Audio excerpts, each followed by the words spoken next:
Gloria Morgan Vanderbilt is most famous for being a mother, and not a very good one at that. And don't forget, without her, we wouldn't have overpriced designer jeans or new sensation Anderson Cooper. But her headline-dominating custody battle gave us something more: tabloid journalism. Here are some of the most infamous ripped from the headline facts about Gloria Morgan Vanderbilt. Gloria Morgan Vanderbilt exploited her daughter's trust fund to live out her own sordid fantasies. But when the girl grew up, she got the last laugh and dealt her mother an absolutely ice-cold betrayal. But more on that later. Gloria Morgan Vanderbilt's birth name was Maria Mercedes Morgan, and her identical twin sister got the less fancy-sounding Thelma. The two girls came into this world in a 5-star hotel in Switzerland. It was 1904, and the Morgan sisters were set for life of room service and cocktail parties. And they didn't disappoint. But there was big trouble looming for Morgan Vanderbilt, something she could have never guessed. As far as schooling goes, Gloria Morgan Vanderbilt's educational pedigree sounds like every girl's dream, or perhaps nightmare. There were governesses and convents in both Europe and America. There was also a finishing school.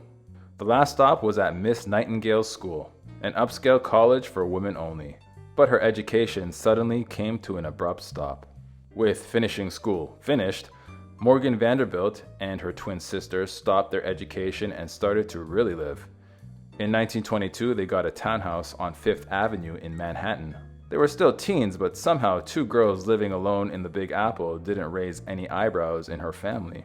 But as we'll soon see, Morgan Vanderbilt was serious about being independent. For some reason, Morgan Vanderbilt didn't care for her real name, Maria Mercedes. The glamorous car company Mercedes-Benz had only been using the name for a few years when she was born, so I guess it didn't yet land the luxurious cachet. Whatever the reason, when she was a teenager, she chose to change her name to Gloria. And what was the first stop for Gloria? Show business. Gloria Morgan Vanderbilt and her sister Thelma both had show business dreams, but even though they were from a rich family, they had to start at the bottom like everyone else. And that meant background talent. The two sisters took jobs as extras to what? Pay for their Manhattan townhouse? I don't think so. It was likely a lark. But just when Morgan Vanderbilt was getting her start in showbiz, her life took a sharp turn. It was a good thing that Morgan Vanderbilt sowed her wild oats early, because it was all about to come to an end. In 1923, at the tender age of 18, Gloria Morgan married Reginald Claypool Vanderbilt, who was 42 years old at the time. Yes, her father gave her permission, but what was the deal? Well, the deal was both financial and very sad. The likely reason Morgan Vanderbilt's father gave her permission to marry so young was because of the name she was marrying into, the Vanderbilts. The Vanderbilts had come to America with next to nothing, and were, by this time, the owners of the next to everything. They were super rich because of railroads, but that didn't mean that Morgan Vanderbilt's fiancé was a business tycoon. If her father thought money bought respectability, he was in for a rude awakening. The man Gloria Morgan was about to marry was an heir to the Vanderbilt fortune, which doesn't mean he raised a finger to earn it. No, like most heirs to fortune, he was more interested in spending money than earning it. Reginald Claypool Vanderbilt was a big partier who couldn't care less where his money came from, as long as it kept coming. In 1924, at the age of 20, Gloria Morgan Vanderbilt gave birth to a lovely daughter. The young mom decided to name her child after herself. The girl became Gloria Vanderbilt.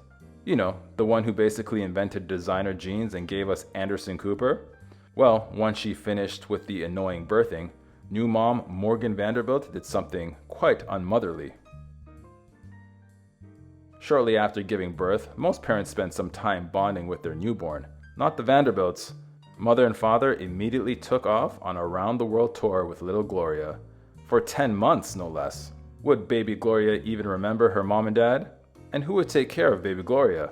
Well, the nanny, of course. It turns out baby Gloria needn't have wasted her time worrying about getting to know her dad. He'd be dead before she was old enough to remember him. Some say it was a throat infection. Others called it what it was: alcoholism. Partying with a teenage wife might do that to you. Good thing he had a huge estate to pass on. He did have a huge estate, right? The problem with people who come into money instead of earning it is that they have little idea about how to keep it.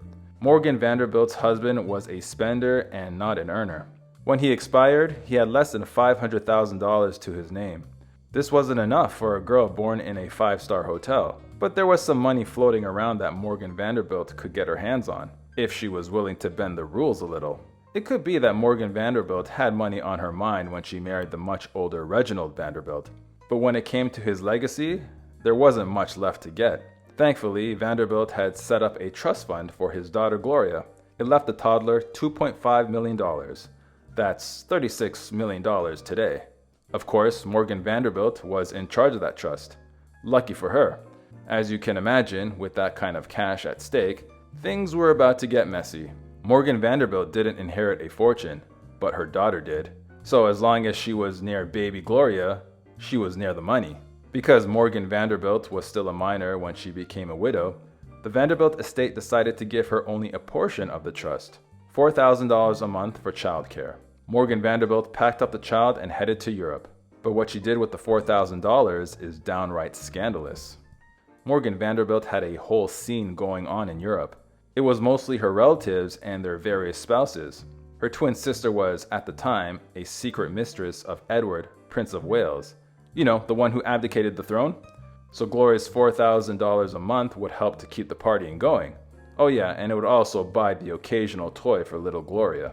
Morgan Vanderbilt's daughter Gloria had a nickname for her mother. It was Magical Stranger. Not the best terms to remember your mother by. It turns out that little Gloria only saw Morgan Vanderbilt very rarely. She was magical because of the wonderful clothes she wore, but a stranger because she was always disappearing. Somehow, between all the martinis, Gloria Morgan Vanderbilt fell in love with a prince. His name was Gottfried, Prince of Hohenlohe, and he was German royalty. Morgan Vanderbilt had already partnered with the American millionaire. Now it was time to try a European royal. But Morgan Vanderbilt's mother's reaction was out of left field. Morgan Vanderbilt's mother, Laura Delphine Kilpatrick, also known as Nanny Morgan, reportedly didn't like Germans. That was the prince's first strike. There was also rumors that Morgan Vanderbilt's fiancé wasn't quite rolling in the Deutschmarks. In fact, Nanny called him a count of no account. Nanny needed her daughters to marry well, which meant with enough money to keep the family afloat in cash. Nanny forbade the marriage and Morgan Vanderbilt ended the engagement. Gloria Morgan Vanderbilt's party lifestyle was flying under the radar thus far, but when her short engagement to the prince became public, people began wondering about her fitness as a parent. Around this time, her late husband's sister, Gertrude Whitney, took a great interest in getting young Gloria away from her mother, and she was willing to play dirty in order to do it. Gertrude Whitney decided to go after Morgan Vanderbilt's parenting skills. Whitney needed proof of Morgan Vanderbilt's poor attempts at raising her child, so she hired private detectives to watch for evidence of child neglect and of Morgan Vanderbilt being a poor role model. But there was someone very close to Morgan Vanderbilt who was also plotting against her. It was bad enough having Whitney plotting against her, but her own mother? Nanny Morgan told Whitney that her daughter was squandering young Gloria's trust fund on herself. Worse still, she helped sneak Gloria from Europe into the arms of Whitney. Nanny took Gloria to the USA on the pretense of tonsillitis. The young girl recovered from her surgery at Whitney's home.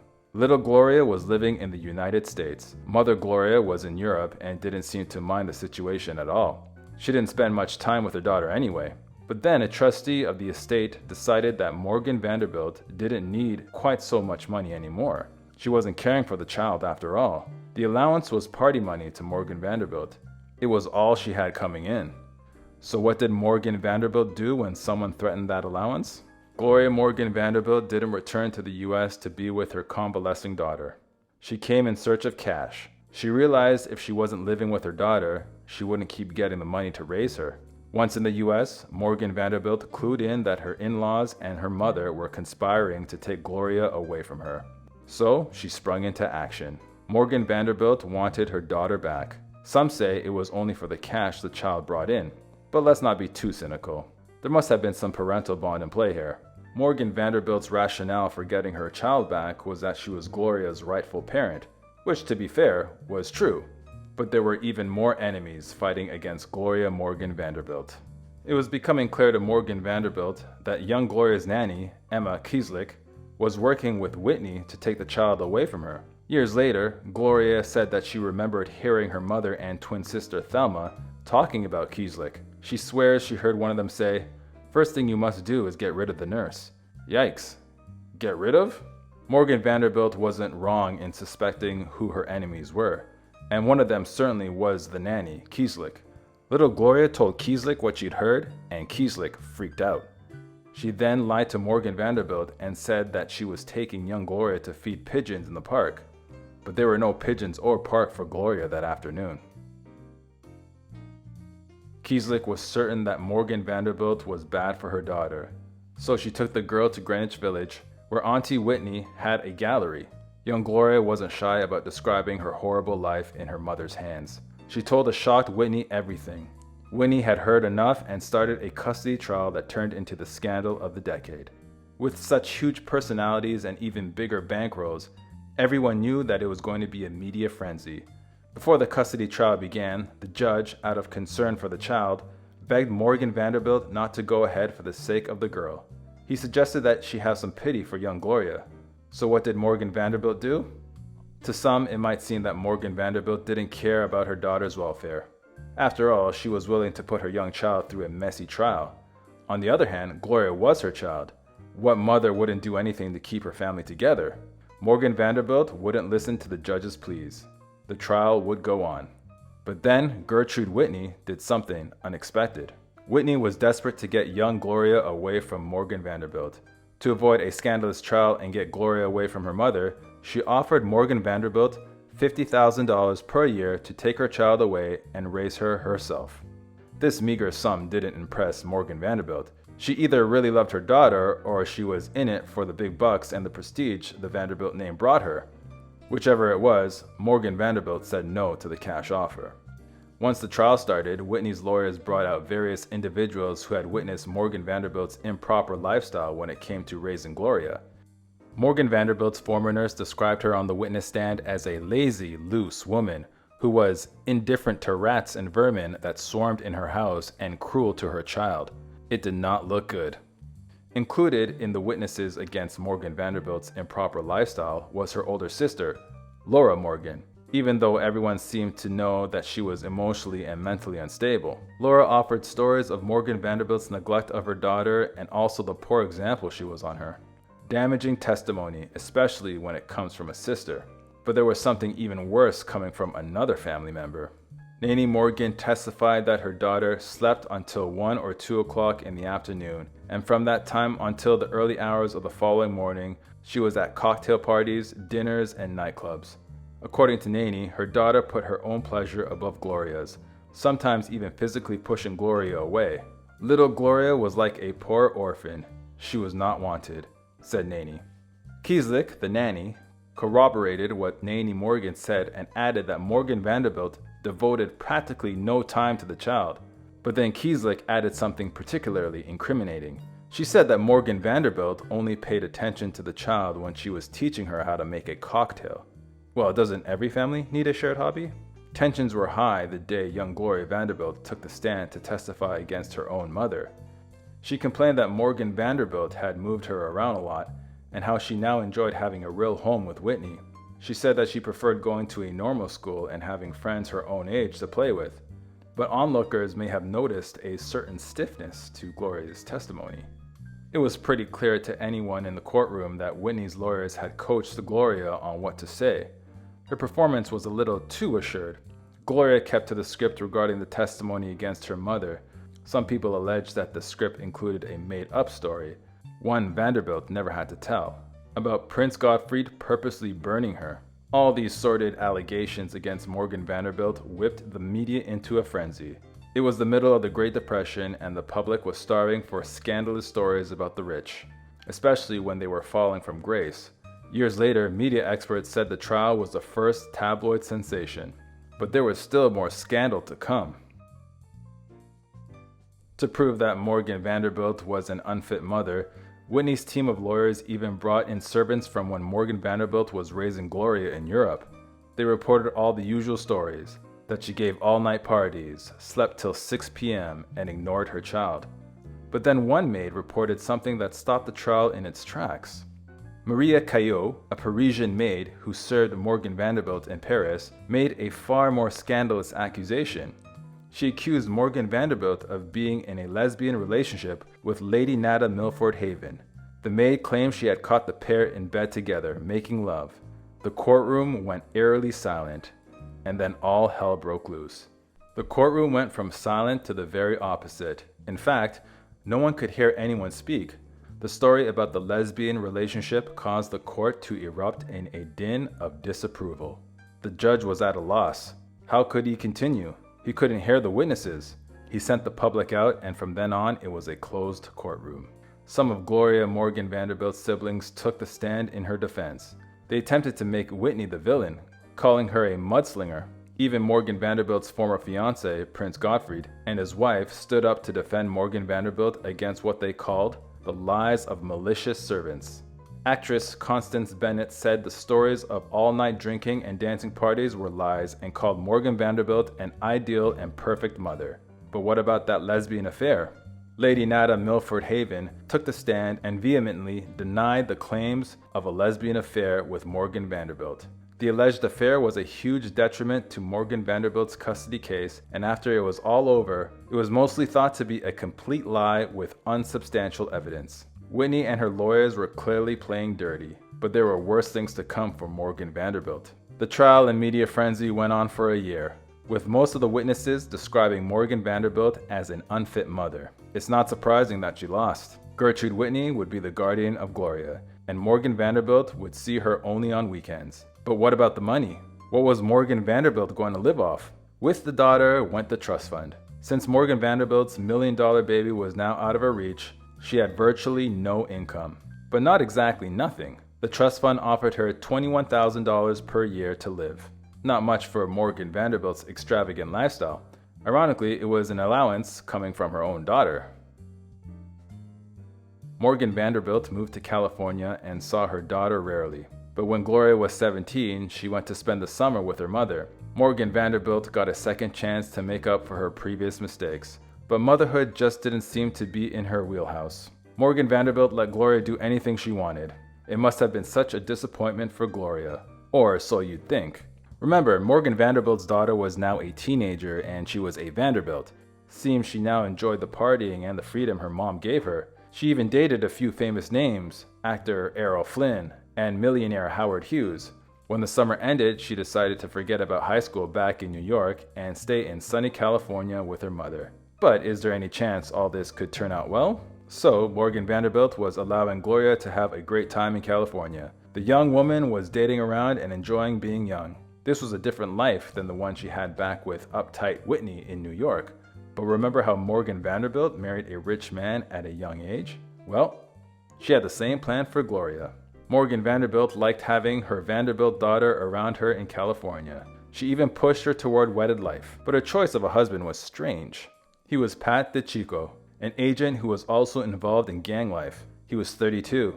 She was 17. Sounds like a perfect match, no? But Morgan Vanderbilt didn't care. She had a plan, and this marriage would help her succeed. Morgan Vanderbilt wanted to keep her daughter close and especially away from Gertrude Whitney. So getting Gloria married, even to a crook, would keep her on the West Coast. Did Morgan Vanderbilt really love her daughter that much? Or was she still chasing the money that the young girl brought with her? With Gloria Morgan Vanderbilt? It's hard to say. Morgan Vanderbilt's scheme to keep her daughter in California failed miserably.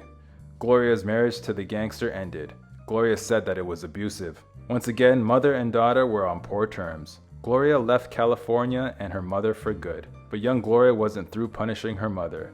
Not by a long shot. Gloria had a bad taste in her mouth regarding the time she spent in California with Morgan Vanderbilt. Sure, she'd had fun, but she ended up in a marriage with a gangster. So Gloria decided to punish her mother in a way she knew would devastate her. She cut off her allowance. So what was Morgan Vanderbilt supposed to do? Gloria said her mother could work, and she gave her allowance to charity. Morgan Vanderbilt's CV probably included experience as a socialite and, well, that was about it. Although she had been a movie extra so many years ago. That must be good for something. The international news maliciously suggested she could work as a movie actress or a dancing teacher. In the end, Morgan Vanderbilt, along with her twin sister Thelma, started a dress company, did an ad for a Pond's cream, and even sold puppets. Gloria Morgan Vanderbilt spent the last years of her life in both New York City and Los Angeles. In both cities, she lived with her twin sister Thelma. Together, the sisters wrote a memoir called Double Exposure, a twin autobiography. Of the book, critics say the two sisters faced the future with gallantry, humor, and without rancor or bitterness over the past. Not easy after a life such as theirs. If you've enjoyed these stories, don't forget to show some love by hitting that like button and subscribing to our channel. Stay tuned because we'll be back with more incredible narratives soon. Thanks for joining us today, and until next time.